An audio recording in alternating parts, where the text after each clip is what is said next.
mountains refracts the city's energy like dream lightning in murky dreams of ex-LA hipsters gentrified out to Joshua Tree, in sun-bleached dreams of old rock guitarists and rock climbers, as wind scours trinkets of aluminum and plastic across the sand and gravel.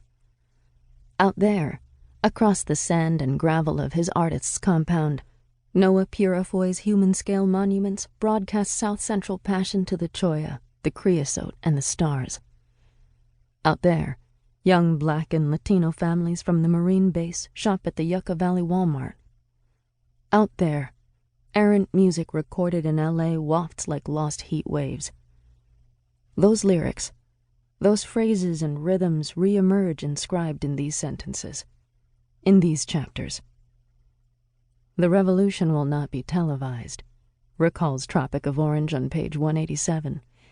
Even as a romantically entangled Chicano and Japanese-American couple, journalists tragically tried to prove it wrong.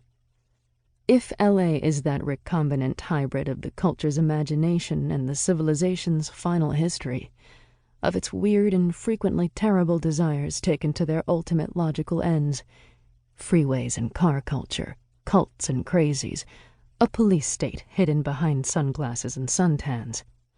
Few novels live to tell actual Los Angeles stories and effectively take anything like its full measure.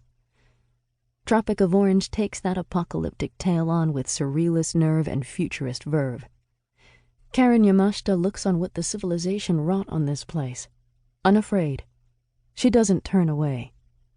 5 years after the 1992 riots, the largest civil disturbance in modern times, 60 dead, $1 billion damage, columns of smoke still rise from those conflicts of race and class. 7 voices, each distinguished by a distinct voice and POV, tell stories that sojourn the Pacific, traverse the Sonoran Desert, cross mean streets and ethnic divides to meet, folding into one another in a wild and wildly imagined 7 days in Los Angeles. In 2011, as a visiting professor of creative writing at UC Santa Cruz, I wandered into the lunch counter at a cafe that Karen liked and found her hosting a party of out-of-town visitors. She invited me to join them, and as I pulled up a chair, one of the visitors, Robert Allen, was talking about the Port Chicago mutiny, the largest mass mutiny in U.S. naval history, when 50 black sailors were court-martialed in 1944 after 700 men were blown apart, 320 died, loading munitions aboard ships heading for the war in the Pacific. "Robert," I said, jumping up, "you're the only person I've ever heard talking about Port Chicago." I ran over and gave him a hug. "The last time I saw you was in Nicaragua. How long has it been? 20 years? He'd written a book about Port Chicago and edited the Black Scholar Journal for decades. I'd learned about Port Chicago more than 20 years earlier and more than 3,000 miles away, in Managua, in 1987, when Robert told me about it as we sat at a table with Alice Walker. I've only heard the story of Port Chicago twice in my life, both times by luck. The kind of luck and the kind of stories you get when Karen Yamashita invites you to sit at her table. Tropic of Orange invites you. Try your luck. Pull up a chair or just listen to this book. You're in for 7 kinds of LA stories that fold into an origami flower of razor-sharp titanium.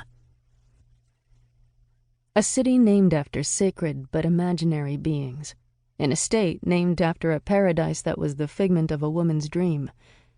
A city that came to fame by filming such figments.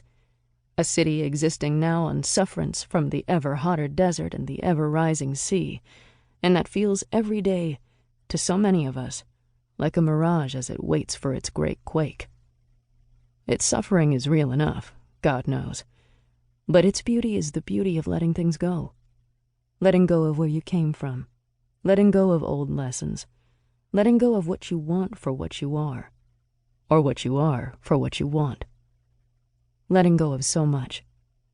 And that is a hard beauty to love. Michael Ventura, Grand Illusion, Letters at 3 a.m., Reports on Endarkenment. It's against the law in California to walk on the freeways, but the law is archaic. Everyone who walks